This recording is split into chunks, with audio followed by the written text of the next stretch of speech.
चला आज बनवूया बाप्पाच्या प्रसादासाठी इन्स्टंट रसमलाई मोदक। सर्वप्रथम 2 चमचे कोमट दुधामध्ये काही केशर कळ्या भिजू घालायच्या। याऐवजी तुम्ही येलो फूड कलर सुद्धा वापरू शकता।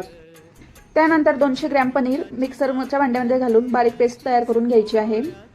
त्यानंतर 1/4 कप दूध, 2 चमचे दुधावरची साय, अर्धा कप मिल्क पावडर, अर्धा कप पिठी साखर, अर्धा चमचा वेलची पावडर आणि 2 चमचे डेसिकेटेड कोकोनट घालायचं।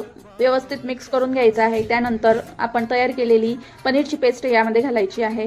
मिक्स केल्यानंतर लो टू मीडियम फ्लेमवरती आपल्याला हे संपूर्ण साहित्य घट्ट होईपर्यंत परतून घ्यायचं आहे। त्यानंतर यामध्ये भिजू घातलेल्या केशर कळ्या घालायच्या, व्यवस्थित मिक्स करायचं आणि अशा पद्धतीने घट्ट झाल्यानंतर गॅस बंद करायचा आणि मिश्रण कोमट झाल्यानंतर मोदक तयार करायला घ्यायचे आहेत। अशा पद्धतीने रसमलाई मोदक आपले इथे तयार झालेले आहेत। तुम्ही बघू शकता। रेसिपी आवडली असेल तर एक लाईक नक्की करा आणि चॅनलला फॉलो नक्की करा। धन्यवाद।